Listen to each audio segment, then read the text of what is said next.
नमस्कार दोस्तों, एक बार फिर स्वागत है आपके अपने यूट्यूब चैनल पढ़ाई की बातें सुनील सर के साथ। इस वीडियो में निष्ठा FLN प्रशिक्षण मॉड्यूल 2 दक्षता आधारित शिक्षा की ओर बढ़ना की हम मुख्य प्रश्नोत्तरी लेकर हाजिर हुए हैं।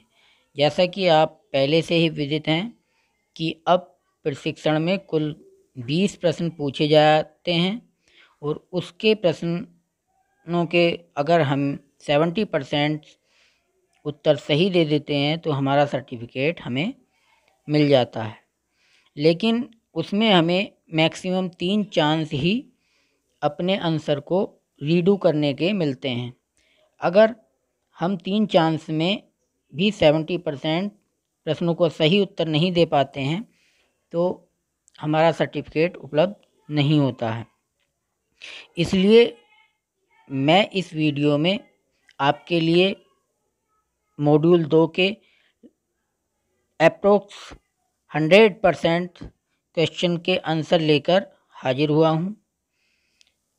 एक बात और, आपको केवल 20 प्रश्न ही करने हैं और हर बार वो 20 प्रश्न चेंज हो जाते हैं अगर आप रीडू करते हैं।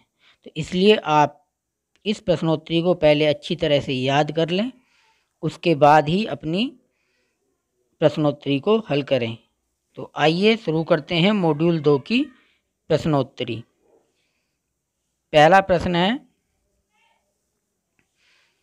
रचनावादी पद्धति में शिक्षक को खाली जगह के रूप में देखा जाता है। तो इसका पहला उत्तर हो जाएगा सुगमकर्ता के रूप में देखा जाता है। दूसरा प्रश्न है, भोजन में प्रोटीन, फैट और कार्बोहाइड्रेट प्रदान करते हैं। तो ये स्थूल पोषक तत्व, इसका दूसरा ऑप्शन सही है। दक्षता मॉडल में शिक्षण की विद्यार्थी के खाली जगह से मिलान करने के लिए योजना बनाई जाती है। विकासात्मक तैयारी के लिए इसका तीसरा ऑप्शन सही है। विशिष्ट कथन जिसमें ठीक ठीक वर्णन किए गए हैं कि एक छात्र मापने योग्य तरीके से क्या करने योग्य होगा कहलाते हैं, हम सब परिचित हैं, सीखने के प्रतिफल। दूसरा ऑप्शन सही है इसका। आगे बढ़ें। गतिविधियां जिनमें भागना, दौड़ना, कूदना, संतुलन बनाना, साइकिल चलाना शामिल हैं के लिए प्रदान की जानी चाहिए। तो ये है बड़ी स्थूल मांसपेशियों का विकास, इसका चौथा ऑप्शन सही है हमारा। आगे बढ़ते हैं। लक्ष्यों को खाली जगह द्वारा FLN मिशन की प्रगति की निगरानी करने के रूप में परिभाषित किया गया है। तो इसका चौथा ऑप्शन राज्य पदाधिकारियों द्वारा, हमारा चौथा ऑप्शन इसका सही है, राज्य पदाधिकारियों के द्वारा। फिर है, बच्चों को निःशुल्क और अनिवार्य शिक्षा का अधिकार। RTE एक्ट अधिनियम का उद्देश्य खाली जगह आयु के बच्चों को निःशुल्क और अनिवार्य शिक्षा देना है। तो ये हम सभी जानते हैं, 6 से 14 वर्ष, इसका पहला ऑप्शन हमारा सही है, RTE का जो उद्देश्य है। आगे, भावनाओं की अभिव्यक्ति और प्रबंधन तथा सकारात्मक और उपयोगी संबंध स्थापित करने की योग्यता और परिवेश को खोजने और संलग्न होने की योग्यता एक हिस्सा है। तो इसका पहला है भाषा और साक्षरता का विकास। अगले प्रश्न को देखते हैं। विकासात्मक लक्ष्य 3 कक्षा 3 में निम्नलिखित विषयों की प्रगति करता है। तो ये इसका हो जाएगा गणित और पर्यावरण अध्ययन। अगले प्रश्न को देखते हैं। सीखने के प्रतिफलों को होना चाहिए जातिगत, अवलोकन करने और मापने योग्य, वैज्ञानिक, पाठ्यपुस्तक पर आधारित। तो दूसरा ऑप्शन अवलोकन करने और मापने योग्य इसका सही ऑप्शन है। प्रारंभिक बाल्यावस्था सामाजिक और भावात्मक कौशल, जिन्हें खाली जगह भी कहा जाता है, सीखने के लिए विकास की महत्वपूर्ण अवधि है। तो इसका अंतर्वैयक्तिक कौशल, इसका तीसरा ऑप्शन अंतर्वैयक्तिक कौशल हमारा सही है। कौन सा लक्ष्य FLN का नहीं है। तो इसका जो है चौथा जो ऑप्शन है ये भी सही है, तीसरा भी सही है, बच्चों का अच्छा स्वास्थ्य और खुशहाली बनाए रखना भी सही है, बच्चे खेलों में भाग लेते हैं, ये पहला ऑप्शन इसका सही नहीं है। कौन सा दक्षता आधारित शिक्षा का प्रतिफल नहीं है? तो इसका जो है तीसरा ऑप्शन, छात्र वार्षिक परीक्षा में उच्च अंक प्राप्त करते हैं, सही नहीं है। राष्ट्रीय शैक्षिक अनुसंधान एवं प्रशिक्षण परिषद NCERT ने प्राथमिक स्तर में सीखने के प्रतिफल प्रत्येक कक्षा और विषय के लिए 2017 में विकसित किए। तो इसका पहला ऑप्शन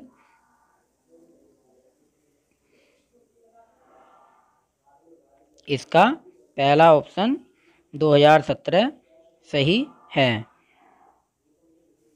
आगे बढ़ें। भोजन में पोषक तत्व विटामिन ए, आयोडीन, आयरन और जिंक प्रदान करते हैं, तो ये सूक्ष्म पोषक तत्व, पहला ही ऑप्शन इसका सही है। गैर प्रतिक्रियात्मक शिक्षण खाली जगह पर ध्यान केंद्रित करता है, बच्चों के सीखने को सुनिश्चित किए बिना पाठ्यक्रम पूरा करने में, चौथा ऑप्शन इसका सही है। बच्चों के सीखने की प्रगति का आकलन करने के लिए शिक्षकों और हितधारकों के मार्गनिर्देशक बिंदु हैं, तो ये हैं सीखने के प्रतिफल, दूसरा ऑप्शन सही है इसका। गतिविधियां जैसे काटना, फाड़ना, चिपकाना, मोती पिरोना, पहेलियां जोड़ना, गीली मिट्टी, क्ले, बालू, पानी आदि से खेलने से होता है सूक्ष्म मांसपेशियों का विकास, इसका दूसरा ऑप्शन हमारा सही है। अगला प्रश्न, शिक्षा का अधिकार अधिनियम 2009 के नियम 23(2) संशोधन चिन्हित करता है कि सभी राज्यों को कक्षावार विषयवार सीखने के प्रतिफल तैयार करने चाहिए, पहला ही इसका ऑप्शन सही है। आगे, पोषण देखभाल का घटक नहीं है, तो इसमें स्वायत्तता, आखिरी ऑप्शन।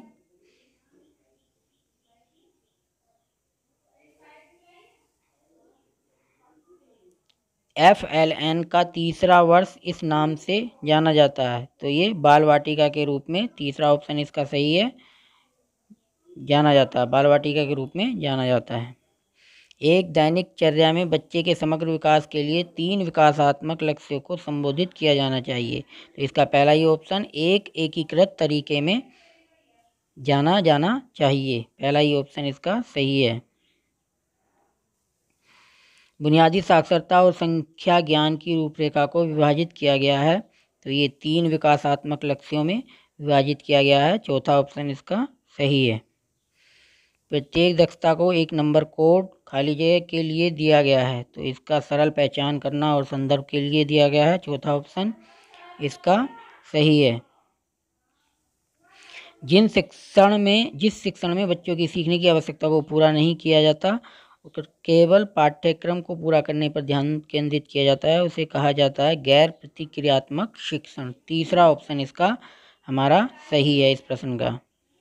अगले प्रश्न की तरफ बढ़ते हैं। भावनाओं की अभिव्यक्ति और प्रबंधन तथा सकारात्मक और उपयोगी संबंध स्थापित करने की योग्यता और परिवेश को खोजने और संलग्न होने की योग्यता एक हिस्सा है, तो ये सामाजिक और भावात्मक विकास, पहला ऑप्शन इस प्रश्न का सही है। देखिए, मैं वीडियो को छोटी करने के लिए ज़रा बाकी ऑप्शन नहीं पढ़ रहा हूँ, इसलिए आप उनकी ज़रूरत भी नहीं है।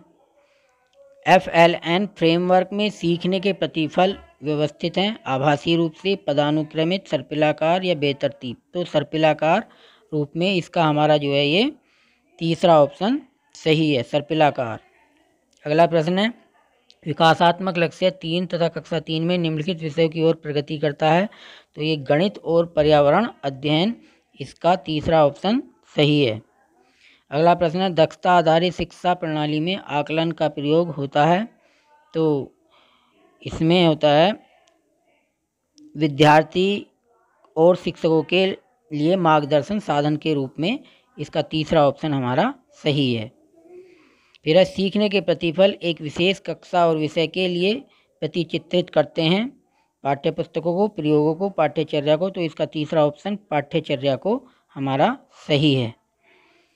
अगला प्रश्न, एक स्वाभाविक शिक्षार्थी के रूप में बच्चे की ज्ञान सृजित करने की क्षमता को स्वीकार करना है। इसका है रचनावादी पद्धति, पहला ही ऑप्शन सही है इसका। अगला प्रश्न, बच्चों को निःशुल्क और अनिवार्य शिक्षा का अधिनियम RTE एक्ट किस वर्ष पास हुआ था? तो ये 2009 में पास हुआ था, तीसरा ऑप्शन सही है। संज्ञानात्मक तत्वों, आधारभूत पहलुओं और अंतर्वैयक्तिक गुणों के कुल योग को कहते हैं?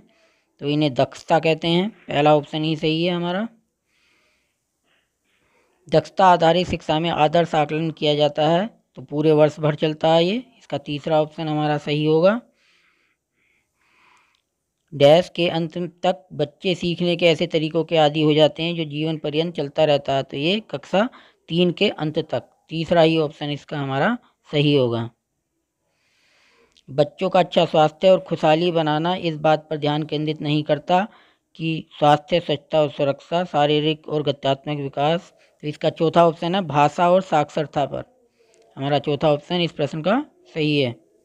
अब बच्चे बिना समझे सामान्य डिकोडिंग द्वारा यांत्रिक ढंग से पढ़ना सीखते हैं यदि उनका मौखिक भाषा आधार, तीसरा ऑप्शन, सुनिश्चित न हो, तीसरा ऑप्शन इस प्रश्न का सही है। इस तरह हमने यूपी दक्षता आधारित शिक्षा की ओर बढ़ना, निष्ठा FLN, ये दूसरा मॉड्यूल है, इसकी प्रश्नोत्तरी सही की। मैंने अधिक से अधिक प्रश्नों के उत्तर आपके समक्ष पेश किए हैं। मैं समझता हूँ इनमें से आपको अपने 20 प्रश्न अवश्य ही मिल जाएंगे। वीडियो देखने के लिए धन्यवाद। वीडियो को लाइक, शेयर और चैनल को सब्सक्राइब करना न भूलें। नमस्कार। और हाँ, एक बात और, ये प्रश्नोत्तरी सभी राज्यों के जो मॉड्यूल 2 है निष्ठा FLN का, सभी में सेम ही है, इसमें कोई भी परिवर्तन नहीं है। नमस्कार।